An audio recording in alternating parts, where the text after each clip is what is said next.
Good morning everyone. Good morning Malitans. Good morning Solomon Island. This morning, before I start, I want to introduce myself. My name is Mr. Daniel Suidani, and I represent the people of West Fataleka. I am also the former premier for Malaita Province. I was disqualified by the national government. Over the past few years, I've had the great opportunity to collaborate with some of the globe's leading academics, journalists, lawyers, politicians, and diplomats in my role as the CEO of the China Democracy Fund. The fund was started by a group of dedicated individuals to defend Professor Anne-Marie Brady of the University of Canterbury in New Zealand. Professor Anne-Marie Brady became the target of the Chinese Communist Party's attempt to silence her academic free speech. The CCP's approach is now well known around the world. It's known as transnational repression.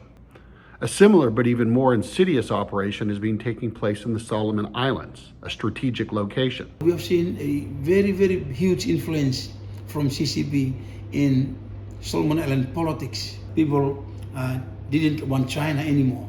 People didn't want to involve in things with CCP.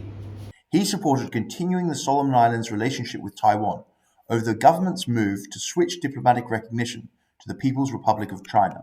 Taiwan, who have been with us during our darkest time, during the unrest. I think if not, Taiwan is the only bilateral friend who with the Solomon Islands that time. He steadfastly refused to take bribes to change his position. He was persecuted for his political stance and unlawfully removed from the assembly.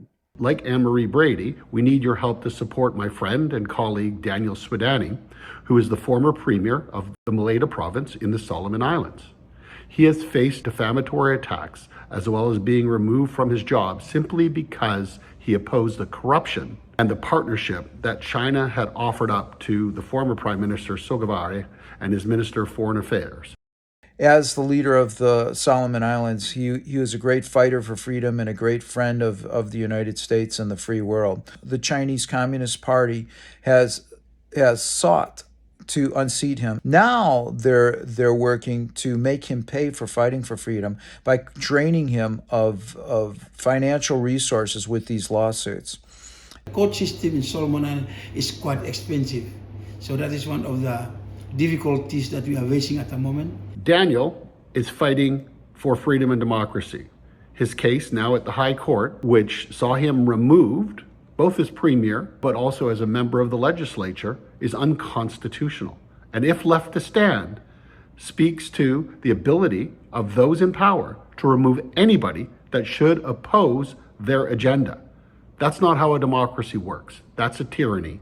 So if you could give today, if it's $10, $25, or $100, to the China Democracy Fund, stand with democracy and stand with those trying to defend it. I hope you all understand our fight, and we must hold hands together, support each other, and let's go forward fighting for the future of Solomon Islands.